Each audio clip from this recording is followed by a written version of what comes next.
আসসালামু আলাইকুম রহমতুল্লাহ। ঘটনারে ঘটনা, তেজসের পড়ে যাওয়াটা সকলে দেখলো, কিন্তু তেজস পড়ে যাওয়ার পরে কি কি ঘটনা ঘটিয়েছে সেটা কিন্তু কেউ দেখিনি। ইয়ার শোতে তেজস পরবর্তীতে কি কি অ্যাকশান, কি কি ট্রায়াল, কি কি ঘূর্ণিপাক, কি কি দক্ষতা দেখিয়েছে সেটা কিন্তু আর কেউ প্রচার করেছে না। আমি কিন্তু তেজস পড়ে যাওয়ার পরেই বলছিলাম, এন্ড মিন্স ইফার্ট নেভার ডাইস, মানে প্রচেষ্টা কখনো মারা যায় না। এপিজে আব্দুল কালাম এই কথা কিন্তু বলেছিলেন, মানে এটা কিন্তু লিখে গেছেন, নো মানে নেক্সট অপরচুনিটি। এই যে কথাগুলো আমি আপনাদেরকে বলেছিলাম, পরবর্তীতে আপনারা কিন্তু ঠিক লক্ষ্য করেছেন, যারা একটু সচেতন খেয়াল মানে রাখেন তারা কিন্তু দেখেছেন, বা এয়ার শোতে অর্থাৎ দুবাইতে যে এয়ার শো হয়েছে সেই এয়ার শোতে ভারতের তেজস কি দক্ষতা দেখিয়েছে।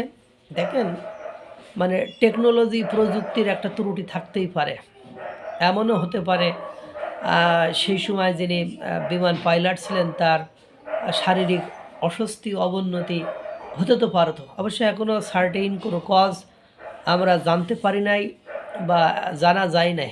পরবর্তীতে ভারতের ওই ইয়ার শোতে ভারত আরও কী কী প্রদর্শনী দেখিয়েছে সেগুলো আপনারা দেখেছেন, এবং তেজসও এককভাবে প্রদর্শনীতে শো দেখিয়েছে, সেগুলো যারা দেখেছেন তারা দেখেছেন। এই জন্য ভারতের তেজস তো এরকম নয় যে যতবার উঠতে গিয়েছে ততবারই পড়ে গিয়েছে, এরকম নয়। তার দীর্ঘ দিনের যাত্রায় দুইবার যান্ত্রিক ত্রুটি ঘটেছে এবং দুইবার প্রবলেম হয়েছে। তারপরেও কিন্তু তেজস দুবাইয়ের এয়ার শোতে তাদের প্রদর্শনী দেখিয়েছে, তখন আর কোনো প্রবলেম তাকে ফেস করতে হয়নি। সেখানে দক্ষতা পারদর্শিতা দেখিয়েছে। এবং ভারত এরকমই, তারা জ্ঞান বিদ্যা বুদ্ধি সহিষ্ণুতা, মানে সুন্দর সুন্দর কর্মকাণ্ডে তাদের অভিজ্ঞতা প্রদর্শন করে যাচ্ছে, এবং তারা ট্রয়াল বা তারা নিন্দার কথা হজম করবে না বলে বসে থাকা দেশ নয়। তারা তাদের মানে যে ত্রুটি, তাদের যে সমস্যা, সেটা সমাধান করে নিন্দুকের মুখে চুন কালি লাগানোর জন্য সামনে কিভাবে এগিয়ে যেতে হয় সেই ক্ষেত্রে তারা টোটালি মানে পারদর্শিতা একের পর এক দেখিয়ে যাচ্ছে।